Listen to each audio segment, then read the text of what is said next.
So here we are again with another sequel movie. I've said it before that all I feel like I'm seeing this summer are sequels, but I was looking forward to seeing this one because after Ghost Protocol, I've really liked the Mission Impossible films. I don't remember the third one all that well. It's been a while since I've seen that one, but after Ghost Protocol, I've liked pretty much all Mission Impossible films, and this one is no exception.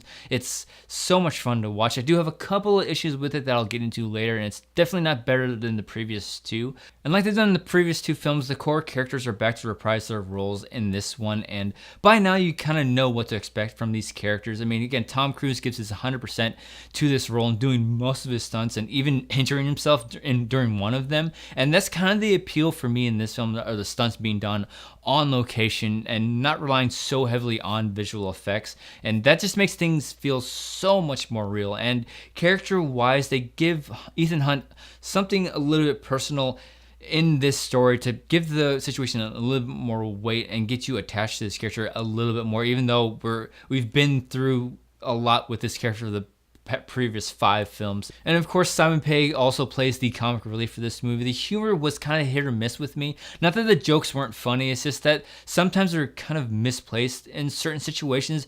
There are times where they really hit and they're placed really well, but then other times it kind of undercut the tension for me, and I really wish they would have just sort of scaled back on that, because not every single moment has to be funny. There are moments where you have to sort of sit back and let the tension of the scene and the emotion of the scene just sort of take control and not have to ruin it with a humorous joke. And for most part, all the cast members sort of fill the same role they had in previous films, so I was really looking forward to seeing the newer cast members bring me something fresh for this movie, and that's why I was really looking forward to seeing Henry Cavill and what he was going to bring to this movie. Performance wise, I thought he did a really good job in this movie. I like seeing him in other roles other than being Superman for those DC movies. My only problem is that his character is slightly underused. I mean, he's sort of seen as from other characters' point of view as this force to be reckoned with, but he's not. There's nothing really that in this movie that happens that portrays him as that. I really wish they would just give him a little bit more to do and make him seem a little bit more imposing, and give him a couple more situations where you can really let him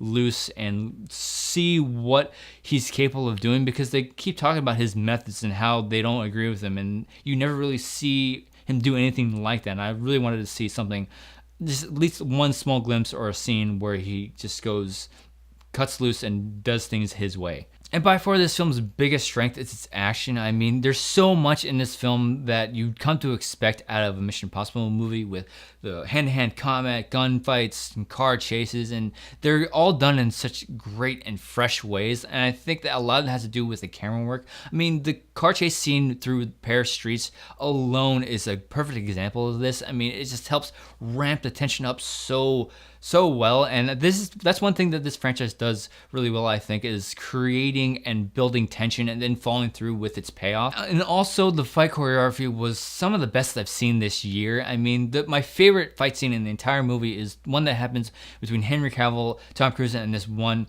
guy that they're trying to capture in the bathroom scene that you see in the trailer. That fight was so good, so well choreographed, so well shot. However, like I mentioned at the beginning of this video, I do have a few issues with it, aside from Henry Cavill being underused. I also felt like that this first half of this film isn't nearly as strong as the second half. I felt like for the first half of the movie, I was just drifting from action scene to action scene, and the scenes in between those action pieces felt pretty hollow and they had no weight to add to the narrative. But once a certain thing happens at the middle of the movie, that's when the movie really takes off, and the scenes in between the action sequences have a lot more weight. I was wishing that they would have found something like that to push the sequences in the beginning of the film, because again, I just felt like I was just drifting from action piece to action piece. Also, this film is fairly predictable. There are certain things I saw coming a mile away, and then other scenes that would play out exactly the way I thought they would. And to me, it just felt like they were just revisiting similar beats from previous films. And that's not always a bad thing, but they just need to be done in an interesting and fresh way so they don't seem stale when they pop up